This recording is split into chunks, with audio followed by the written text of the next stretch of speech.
trong trai đâm thầy cần pan trì na Fedri katen rongan bola an pan rui trì na chuan Pentecost cầu tran trong trai đâm thầy te pon rongan bol trì na cần pan rui trì na cần pan na chan tam ber chu cần tak sadam nan ani ma se tak sadam na himo thile thau tu ra dam na ani khata tak sadam na chang te kha an la tar thi thau don accident in mo an la thile thau mai the chu aom zia chu ni voinai ro chuan tak sadam na thutung fa te zinga apoi mo rualin chung zong aya poi mo zo soi ka duwa chu tak sa le kharau dam na chatua na dam len na pathian ram lu na kan thi un pia lama khi lama lu thei na rama khi toy te in kan soi lok phot don ani mania hey YouTube channel ate po karon da thara atlo lui khakatlo ve sin ti te nakina in lo enanga report kim changchu ga channel khan kada ani thutlung fa te history ro pui tak voina hian kan tar lang lok te bol puya notice bol pui tuna liap pui kan tia khian mania pastor ma puya kan district treasurer hovin piak in hongin kan han kala ka thin lung khoi de mai ka ngai tua thin ka han zir chiang thei ta kalom le ani malai chuan khilai khi notice bol pui ti ania chuan kum sang ka soko som ko pariat vela khan liap pui ti hi alo pu ve a ka soi du lai chu notice bol puya khian kum sang kha soko som riat pani kum khan reverend silal bing thanga rong bol na nasatak anei na tangin mi tam takin pathian thuthung an lo huwa mi som sarile panga ve lai pathian thuthung an lo huwa ulal ming thanga ero chuan kami tromai suaminga baptisma changte kha amuman talawa chan chu thuthung muwa baptisma an chan ma khan notice bol pui liap pui atang khian an lo not chuak man ani ti dam rong bol na ne an rong kil se la dam nan du ma se tak sa dam na ya poi mo zo chatua na dam hlem na thuthung ro pui an soi chuan ngai thei lo ani lali suwa khan ti dam rong bol na nei thin thilmak ati thin ma se I suan thilmak ati chan chumo an lo sim theinan in ngai to ngaem an lo sim theinan ati thin chumi lan na chumo ti hian a sei I suan choti chuan an sim lo wangin a thilmak ti tam na ber khua te chu a hauta a Korazin ichunga pike Betsaida ichunga pike ichunga thilmak ti te iturale sidona tini se Sodom le Gomorrah tini se ala omrina vudle vai vuda truin an sim to angatiani sim na tura tan lo chan Isu ayan thilmak ati du lo thothong pa te zinga ti dam na lo theng hi chuan asruai lu tum na chu pathian thothonga ani lali swaming fakinom rose amen shuai lu tum na mu mal om lo ti dam rong bol nei kan rama atam le chu tiang adam te chu tam tak an tu chele a an dam khan an kal bowa thil sual an ti bel cha mai mai thlen chuan ngan ti de te ti chuan pulal ming thang rong bol na chuan mi som sari pangavel in thuthong ro puyan muta pulal ming thang chuan nuwa chuan Isua minga baptisma chanto na thin lungan lo nei ta ni chumi baptisma an chandong ni a chuan notice bol pui ka chunga khan mi som sari pangabor vel baptisma chang tur khan anin huai khom ta a reverend sai kung a hovin an kho chunga khan baptisma chan na tur tui khur le mun rem chang om mai lo wangin an kho thang lama khian an chuk thata a an khuatanga kilometer ni borvela la lui kuaman chuk khazela ma ni chuan ke ni po kan kal kha lung len kha kal konga ka kal kha te kha kan nu ka ula ka mit tuyat la sok trin kami te sul nu kan fang thei te kha kalom em ma chumi nia chuan an liam khatur chumi te nan eva UPC ho in baptisman chang don an liam lua no pang te pon makanti a then chuan lung te nan vom zui ani amai ro che hebrai bung som pathuma mi ang khan aman musin na chu phurin dai pona ne lamai kal chua kang uheta hian komun nget kan nei silo tiang mai khan van rambe sei tu te chuan dai pon lama lali suan musit na mingro pui lali suwa Krista Nazaret lang valan musit na mingbuwa iswa ming chuan pui ve turin dai pon laman panta ni lali suwa ming fakinom rose kilometer ni vela lalui ko ang pakata chuan baptisma anzuk changta anan khuap kinanan hai faya chuta chuan iswa mingin mi som sari pangabor vel chuan an khovel thring nun kal sanin leimi van mi ni turin chumi muna chuan an khovel thring nun chuan an phumbo ta lali swati na khan khura chuan an thring nun chuan an William Veta ni lali swa ming fakinom rose chuta chuan mi som sari panga borvel chuan baptisma nan changa nun thar kai thoina nom ta a leimi khawan mi ni na an lo nei ta van ramle kabua an ming nai sai lo khalal pan alo siak lu ta ani chumi thuma chuan baptisman chan lai chuan mo ti hian ka soi thiam dan in kan soi tiang van lam van khopui khianom le thei lo sual simalali suwa khan khurron lu chil te ka en tur hian an ron da huang hian karing an lom anianga an lom le aniang lapui ropui tak mai zion lapui an ron vom thata chumi lui ruama chuan an remta an tialom kan zot chiang vela khilai po an lapui rem chulai vela chuan an lamup mupan lapui rem te chu van lama hian a in her chho ngut mai ni tiani ka van delve chang em hemitrum hian ka auna sa dong ni hian ka ren makdeu chumo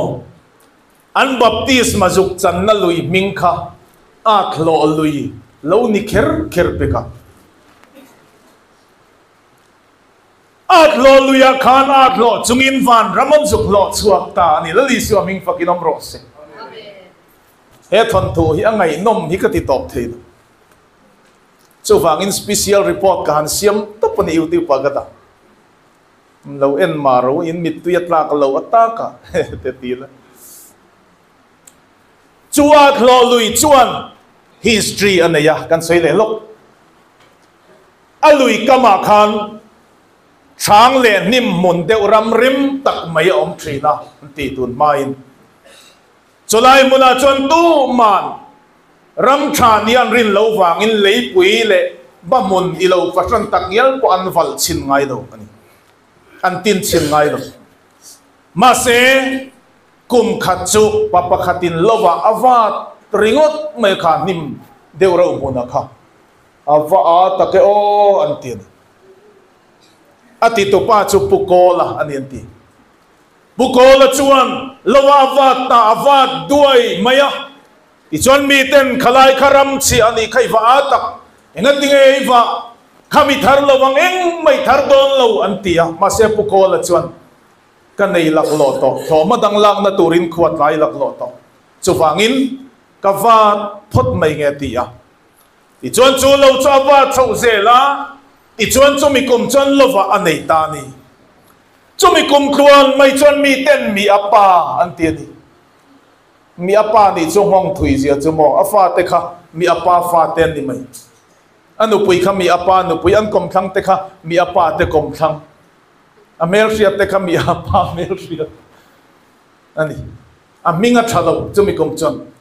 ma se mu sin la kara kum tluan in kol ni chuak chiarin alova chuan aliam vetri nani magdeu mai chu kum top alo kheng chumo mirin lo tak mai khan chulai muna chon bu le bal le thai tam tak an thar chuak ta ni oma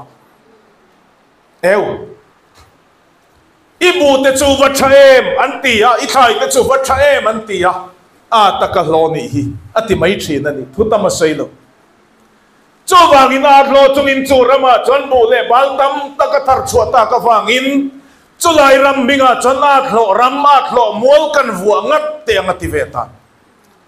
avaw lui minga po khan lo lui an vjuk vuwa ta ni o masin mole chu apulen ta he history hi angai nom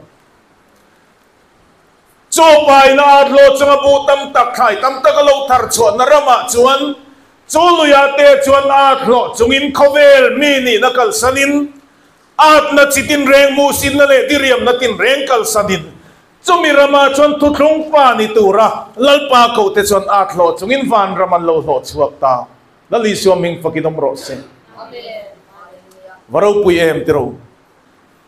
lali suan ti hianati van ram chumi lawaro phom rok mutu len chuan te khinani I suan te khin thu se afia khop mai choro phom rok mutu chuan anei sum zong zonga shala chulo chu lei thin ati I suahian alo kha athat e mawangin aleilo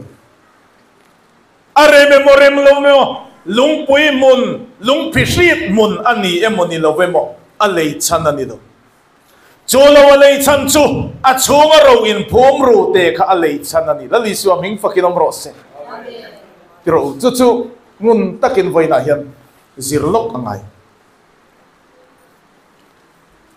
he pentecost rama hian enge I om chan kan ko sanin yan lo kan biak in te he mun le ma tha po kan nei lo apa republican biak in te chu aram rem danin kan satok min Mizoram khotina yan an kalila biak in tha lalmual kil atang chang wang ho chu UPC biak in ani lo tlang pui ve kan biak in thata wangin he ko thana hin I loi lo tiro UPC hian mel thathlom wangin I loi lo tiro man lai pe chon mi musit kan losin kholaya kal deu chor hoi ko eng chai dik vak lo deu kha chu UPC niang an tia an lo ni nge I reng zel tak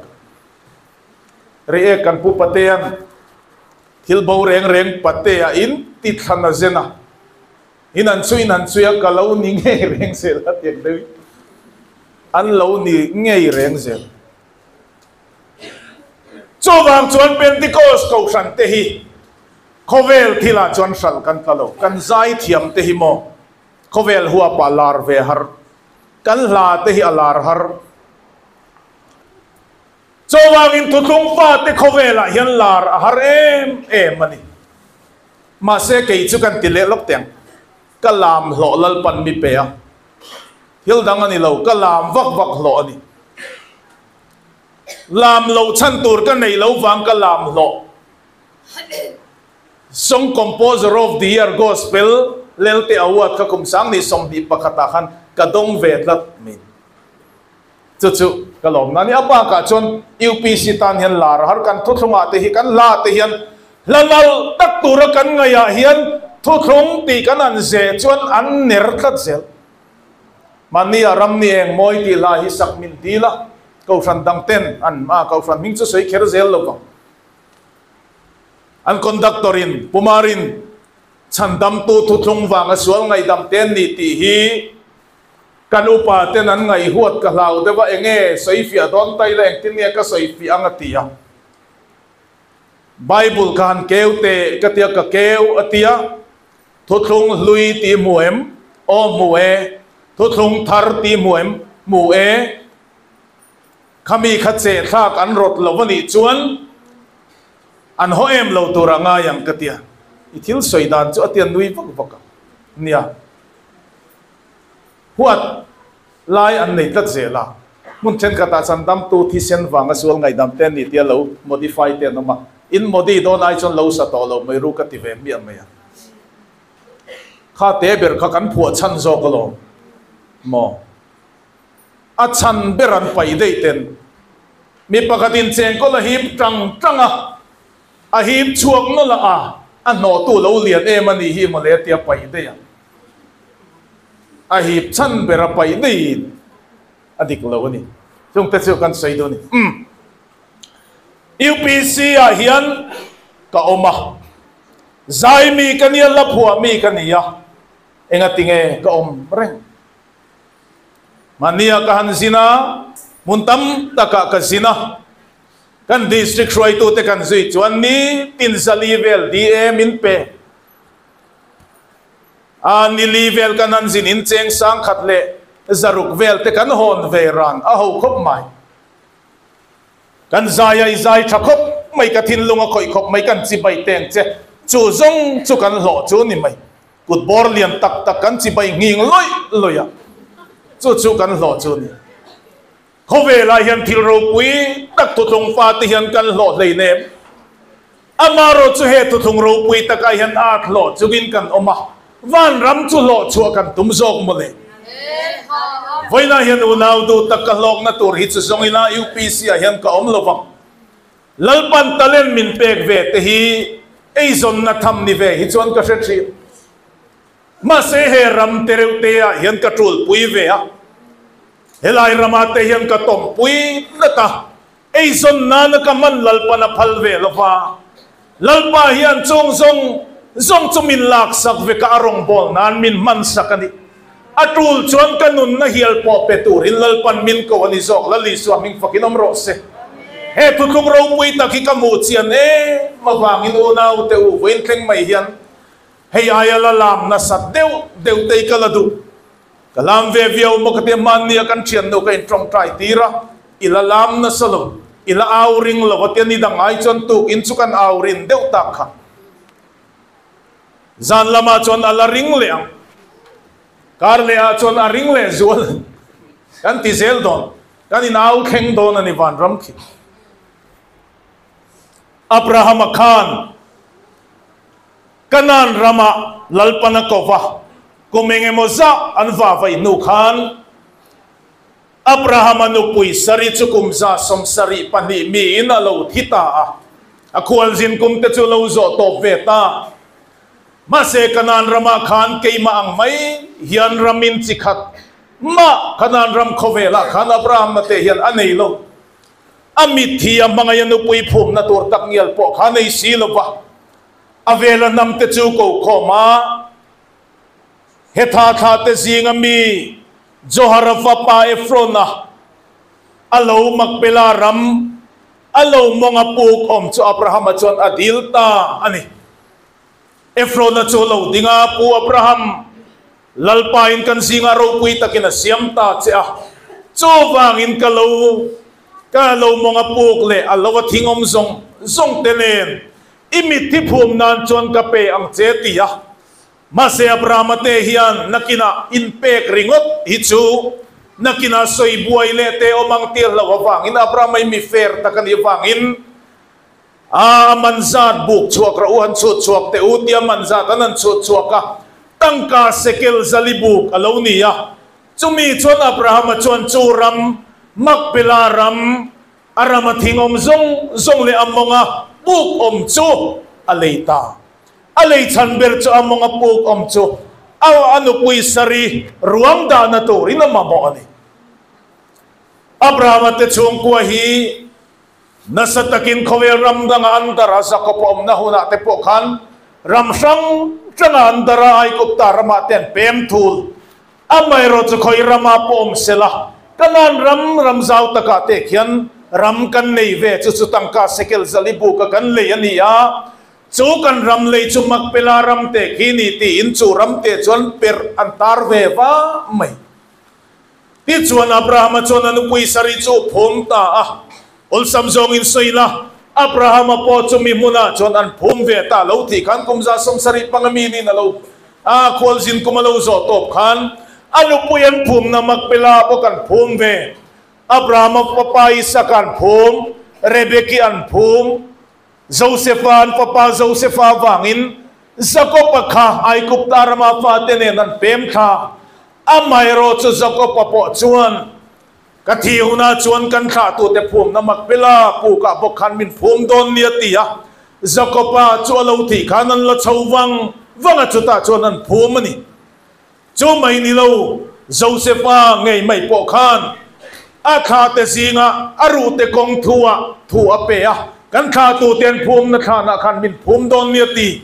ka soi du lai tak chu tu thung fa te than ro ani hi Abraham ano lo pui sarine atha te phum na turin an than ro tan tangka sikel zalibu ka le ani chu tiang chia chuan ke ni thu thung fa no nong te po hi lali suwa Kristan athisen in Calvaria kan tan than bun min lo le saka chumi muna in phum tur chuan lalpa a bo thiang lim amangai te chu lalpa chuan min phuta chumi in phum lo te chu amo thiang lima chiar don lo lali suwa ming pakinom ro se voina hian kanuna pa do tak ma puya po chuan thuthung pa rin na Abramatha lali suwa Krista mi ni ve turin eden huwa na lalpa mi ni na kan chan tak a chan chun zom se la kha lalpa mi ni le turin na mo thiang lim ni turin voina hian chu khan khur lali suwa na thisena min le saka te chona sing nun charon William ve don ta lali suwa ming pakinom ro se voina hian mi pakhat chu he choi moi ni atang hian van le khabua ken amingan lo siak lu don ta ni ivan ram le khabua ka minga chuang to em ti zongai to lovinan lo siak lu don ta lali suwa ming pakinom ro se voina hian chol lu ya in bola lali suwa thi na khan khura in bola chomia chon sing nun William a nun thara thole tura in William du apiang tan vo in hun hi hun tha avani em baptisma hi no pang te kanilain ka changa sang ka zo somriat paruk kumvel khania an zuang lut sup supakan in lip tol tol ka va zuang lut ve maya min lo baptist thor maya a om zia ka selo re tun nuwa yan kan zir chianga mizoram UPC a kan tir ko license de in evangelist ramta nin rei tak rom kan lo bola camping te kan neya camping a te speaker a te katang hom puilian a te po pathian ko ngai nazara speaker zinga mintel ve fo mai maro chuchuti lai chuan kanuna hian aru kamang an nakane yani chu baptisma khashe chiang in ka chang lowani ti hi atopa chuan kamangam ta a rongbol tu pakhat ne na ka sila chu rongbol tu kuta chuan iswa mingin rongbol tu kani to nuwa baptisma ka chang thale ani kanin puang lok te she chiang a chan le she chiang lo chan chu adang zak mai a she chiang a ka chan ni chuan chu baptisma khur kan dai lu chumo kami tuyat la zung mai la li suat khan khur lu chil hi apahar em sing non lui vui liam pe ka ngai ti ka she chuwa ka chumi atang chuan voina chuan kanu na lo nuam ta la li suam hing fakinom ro se aringa baptisma chang chu ti wang in ring lo chan hi la li suam in zir tir da na ni lo tin chia le thasian na thianga pathian ninglam na ni ati bok he thu thong lui puya hianu nau do tak voina hian ngai that lo na moi ne ring lo choi lo chang ma la ya mi ani chuan van ram hi ari sari swak chi ani lo thi thamon na ka nei ti mai ang chi te mi pakhatin pastor bangai ki manena pukim thi thamon na ka nei sinatia pukim alai na lo chang thiama chu tiang nei o yani lei ne atia an thamuang lo thale vela ti ati thamuan na kha der thong khopa thi thamuan na ni lo dam lai nge ya van ram lu tur thamuan na nei turin bible hian min silasin van ram lu turin ni confirm tu na khan in ring tok lovani chuan enge mo kim lo wala omani mai in ngai tu chiang ro na kan ke ma baptisma chang turin mi som ni chuang an in sia ka chol ni tlaya baptisma khurkan an hongta a mi leng dul ke tri pi ho rual te ko san tang ho leng khan min ron kilta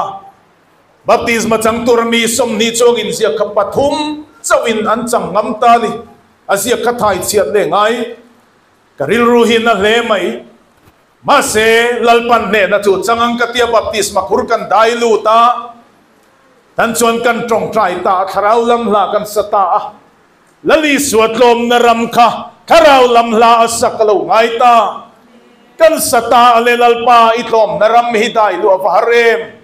ithan khorlu chil tur hian lalpa sing nun pui dia mangayo chu chumi te hian andu lawan ngam lawani kan tia baptisma khura chuan katra hi chuak em ka trapta chuta chuan baptisma chang tura in resign le ho zong a chuan ron zuang lut le fai ta ve kan ilali su aming pakinom ro se chumi truma in ziak tel lo theng mai chuan an ron zuang lut ta se la lalpa chuan mangai te ako mi dik tak te chu lalpa chuan na takin ako mai thin ani unaw du tak sem mun ka ki lawawang in lali su ai zui reng su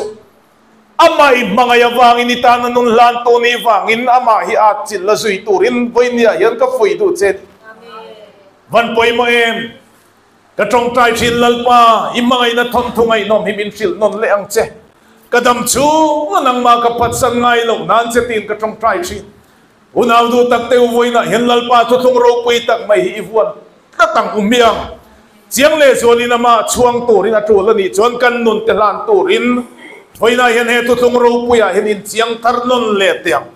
khovel mi ten kan nun rama lal ram da hian se thiam lo a thlo luya baptisma chang te khan nun an se thiam lo mi ten an nui zat ma se he lei ram mi ten an se thiam lo lal to tlong fa te kan sing nun lal ram da hi tiang mai khan mi te sia thiam lo nun lal pan min pe he kan khan ram cheng che tak mi te mu sit ram he tu tlong fa te rama hian ro lu tak van ram chu ain phom ruani ti voi nai ni se thar le ang u